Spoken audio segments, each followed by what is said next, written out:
There was a time in my life when I believed that if I just kept moving, kept changing places, kept searching outside of me, I would eventually feel okay. So I traveled, not always for joy, but as an escape from a heaviness I couldn't explain, a quiet ache that followed me everywhere, no matter how far I went. And for a while, it worked. New places, new faces, new experiences. They distracted me just enough, and the silence always came back. And in that silence, so did everything I was trying not to feel. Then, more than a decade ago, that silence turned into something darker, something I didn't have words for back then. Depression, anxiety. Not the kind people casually talk about, but the kind that slowly takes you away from yourself. I didn't suddenly break. I slowly disappeared. I stopped feeling things fully.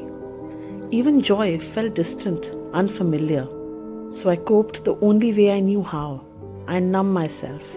I distracted myself. I dissociated from my own life.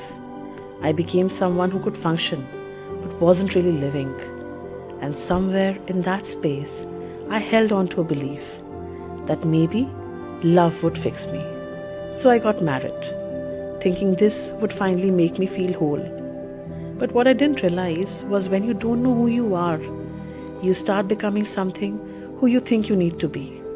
I became quieter, more agreeable, more accommodating. I learned how to keep the peace, even if it meant abandoning myself.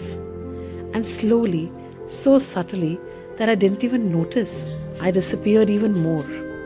There came a point where if you had asked me what I felt, what I wanted, who I was, I wouldn't have known what to say, because I had spent so long being who everyone else needed me to be.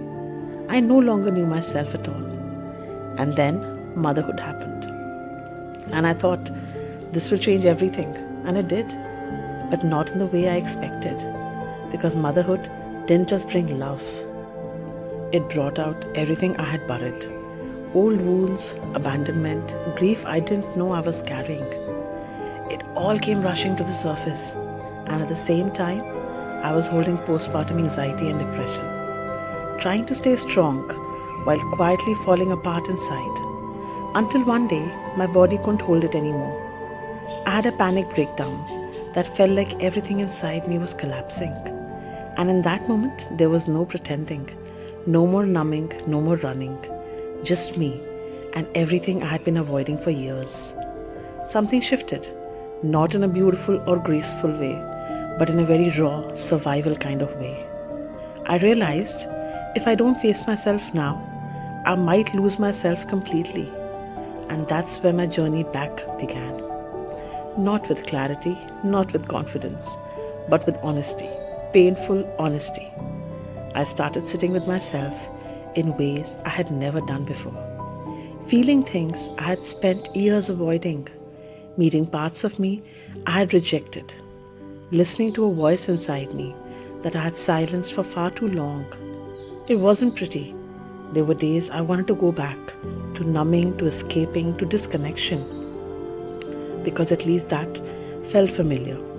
But something in me knew I couldn't go back to a life where I wasn't truly there. So I stayed.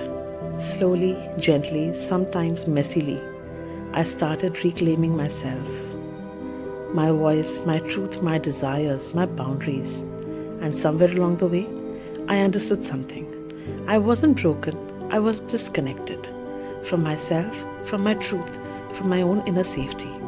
And healing was never about becoming someone new. It was about coming back to the parts of me that had always been there, waiting. Today, I'm still on that journey, still unfolding, still meeting myself in deeper ways. But I'm no longer running. I'm no longer abandoning myself. And this is the space I now hold. For the woman who feels lost, who feels disconnected, who has tried everything and still feels like something is missing. Your way back is not somewhere outside of you. It's within you. And maybe you just need a space to begin that journey. Not everyone will feel called to this path, but if you do, you'll know because something inside you has been waiting for this moment to stop running and finally come home. The journey back to self, a sacred circle for women ready to come home.